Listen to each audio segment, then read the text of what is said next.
What's going on, guys, and welcome back to another video. So I'm still on a massive high from the Nishi D event. However, one thing that's bugging me is driving that V8 car on the infield on tight and technical layout. It's just not working no matter what I do. So the motivation to get the S13 finished with the SR20 in it is still very high. A few more parts have arrived. I've picked up a few tools. So let's get into today's video. So I basically turned my whole shed, almost my whole house upside down looking for this one tool.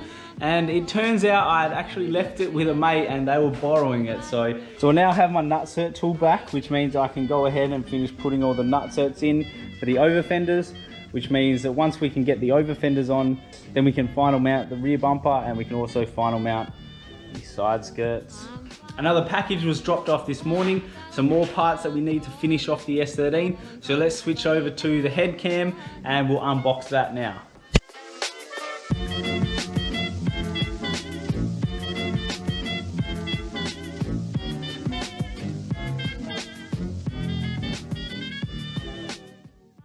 So we've got an SR20 exhaust manifold stud set. They're really good, I've used them before. The little Allen key inside it makes it so easy for installation. And then they've got these nice washers and locking nuts as well, so it all kind of just finishes off the package. So we've got ourselves a Walbro 460 fuel pump. These are a great fuel pump. They're rated to about 700 horsepower, so it's going to be more than enough for this car and this build. It's a direct bolt-in solution as well, so we're going to bolt that straight into the factory pickup. I've never actually put any fuel in this car. There is some very, very old fuel in there. It did start when it was the SR20 DE. However, we want to get that out and we're going to do a proper inspection on the fuel tank while we're there. So just double check that there isn't any rust in it. We'll pull the pump and the cradle out and then we can wire in the new Walbro as well. We can then replace the two rubber factory fuel lines while we're there. It's a lot easier to access them while the fuel tank is out. In the last video, we were having a bit of a dilemma about what we're going to do with this water neck / power steering situation. I think the best way we can handle it for now, just the simplest and easiest method, we're just going to cut off this little notch and that's going to allow us to rotate the fitting.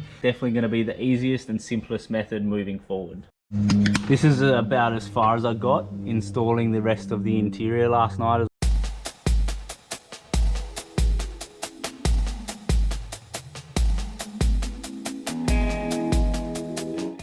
So you know you've done a good job if you've completely reassembled your interior and you have every single one of these bolts, because now you are weight saving.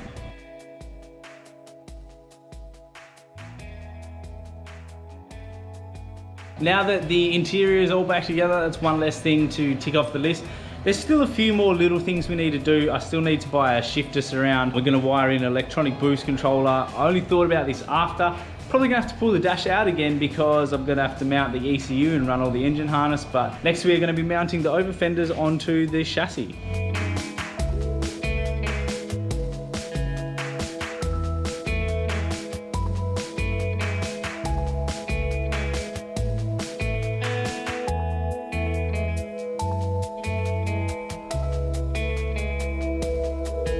This is probably one of the smartest things I've ever done, is actually just go down to a local fastener store and just pick up 100 of everything. M6 long, M6 short with a dome head, button head, M8, you know, we've got spring washers, we've got normal washers, we've got random nuts and bolts. Just being able to go here and grab the type of nut and bolt that I'll need at any stage. Basically, you can build a whole Sylvia with M6 and M8. It just makes life so much easier. So in this instance, you know, I'm just gonna grab this box here, gonna grab some washers, and then this will be enough to put on our over fenders for sure.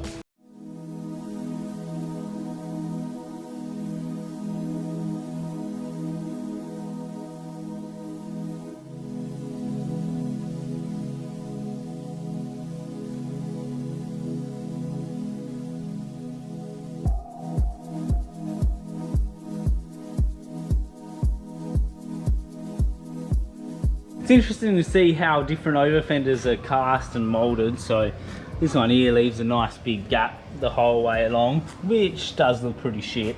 And this one here is in fact sitting on the tire, like that is hard wedged in there. So this one is a touch lower.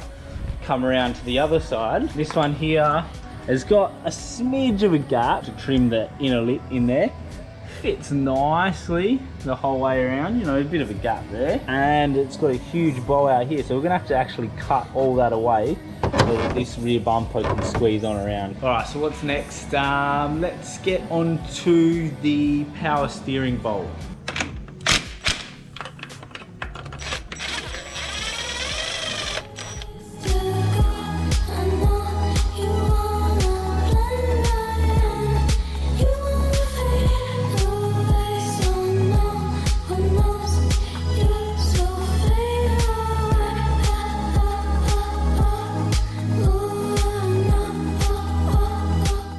So in the never-ending saga of the water neck, we've run into another issue.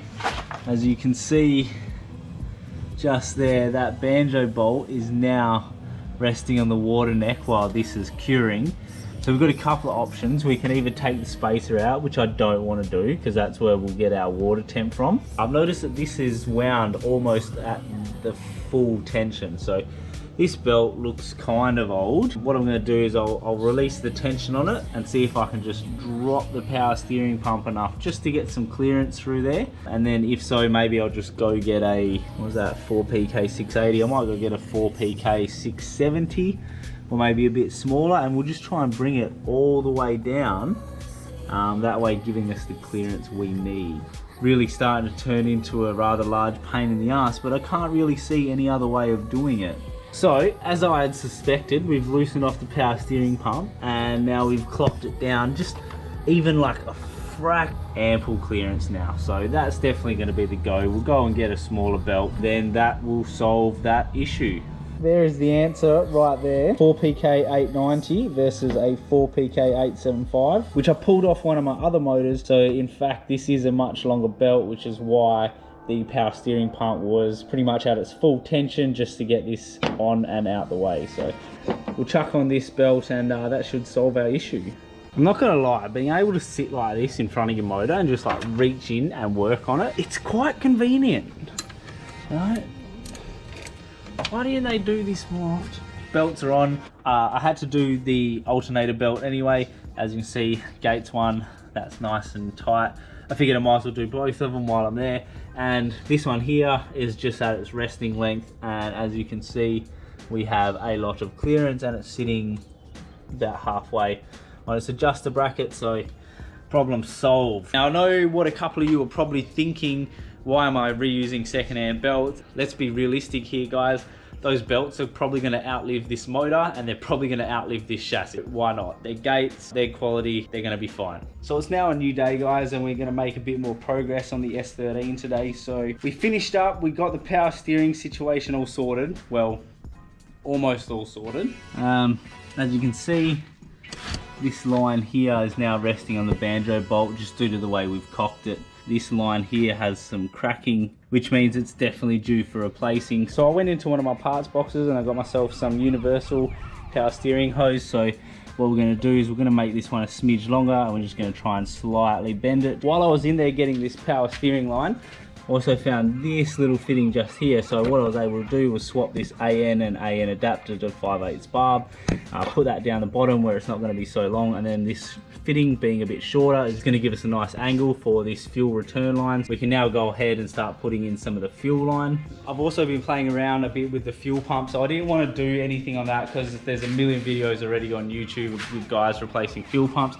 specifically in S13. So this is my Walbro 460, all installed, hose clamp, soldered connections, still got the plug. We're going to reuse the factory wiring from here. Now the next job is to replace all the fuel lines underneath the fuel tank and get all the fuel out of the fuel tank. So the easiest way to do that is to drop the fuel tank, and that's just going to give us heaps more room to get to those fuel lines up underneath the car and to get to the fuel tank, and to make sure that we drain out every last drop of whatever fuel was in this car when I bought it. Now, I've never seen anyone pull a fuel tank out gracefully, so this is probably where I'm going to skip to the part where we get the fuel tank already out. And fuel tank is now out. So it is definitely a good idea that I'll not be recording this. Look at how much clay and dirt is in there. This is going to be disgusting. We've got a lot of this sand and crap off. Yeah, this car's seen a few fucking bush trips, I reckon. We've got a fairly large amount of fuel in there. Looks kind of rusty, looks kind of okay. I suppose we'll just tip it all out and go from there. Fuel tank is now, we gave it a quick little clean. Used some of the fuel actually, so that helped a lot. Actually looks like it's in really, really good condition. So I'm not sure how the lighting's gonna go. Come on, come on. Let's try some autofocus. You guys are just gonna have to take my word for it. It's actually super clean in there. So now fuel pump goes back in, fuel tank goes back in, and that's just another thing ticked off the list. So I kind of forgot one crucial part, these fuel lines. So these are the ones that go underneath the car. These are the old ones. And you know, when a car's got 340, oh, it's got more than that. It's got 300 and, so when a car's got 354,000 Ks on, it's probably a good idea to change all the lines in it. Regardless of whether or not that cluster's accurate, this car has definitely seen some use. And you can see 2 new lines just there. They're E85 rated, so they're gonna be perfect for this fuel. And then, that's my brother. Say something for the camera. Are you gonna get a haircut? So I'm not gonna lie, getting that back in was not fun in the slightest bit. However, it is done. All we got to do now is just reconnect the 2 fuel lines, and that is the fuel pump installed, new lines replaced, and the fuel tank all cleaned out, ready to go. So this is like one job I have been procrastinating about doing. I just been trying to put it off for as long as possible. However, it needs to get done so that when I do have the opportunity to drive this car again, it will be ready to go. So we've got to get this alternator and this starter motor in. It's just a pain in the ass having to play Tetris, getting these things up and under everywhere. Yeah, like we do not have a lot of room to get a starter motor up and in there. And then we've got to get an alternator, although this side looks like it has a big gap, you know, it's still a big alternator that's got to get in there. So yeah, and then I just got to get this fuel line on. I need to get a replacement one of these. This one here isn't sealing anymore, so that's super unfortunate, but that'll be the last thing, and then this thing will be ready to shred again.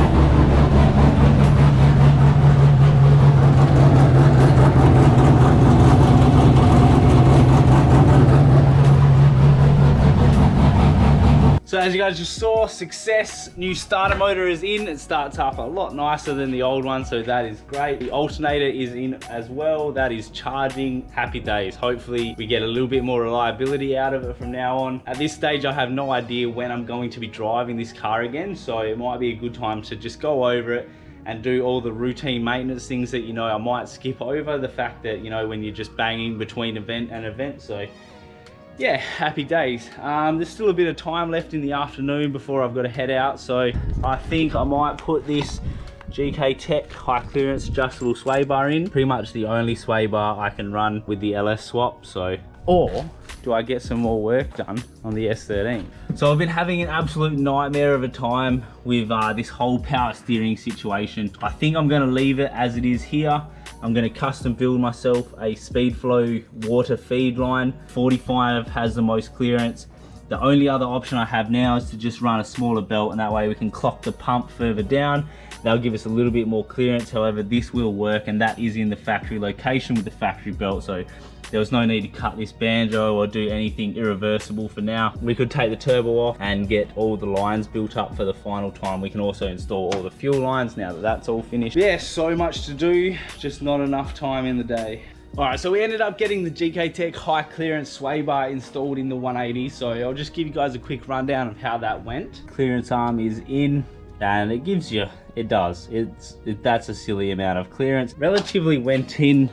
The install was relatively easy, even with the LS in there, you know, it's nice and straightforward, so plenty of clearance. We popped in a bent caster arm. We may run into some issues. For the amount of lock I have, this is mint. Just do a quick look underneath. So uses the factory brackets, whole lines up nice and neatly, gives us heaps of clearance, so there's no issue with ground clearance. Heaps of clearance for the LS stuff, you know, so it's not interfering with my accumulator. It's nowhere near the sump, nowhere near the balancer. Pretty happy with how that install went. Nice and easy, nice and straightforward.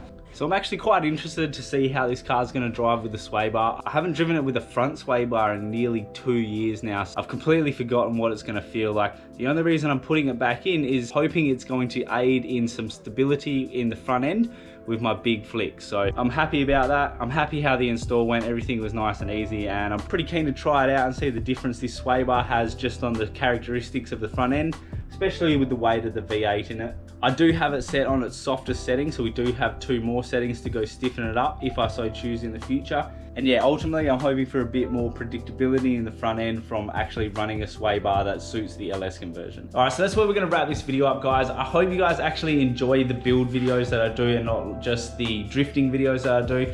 If you have any feedback or anything you wanna see or anything you wanna see differently, how I can be filming or editing or more information, less information, let me know in the comments, send me a PM, whatever. But until the next one, guys,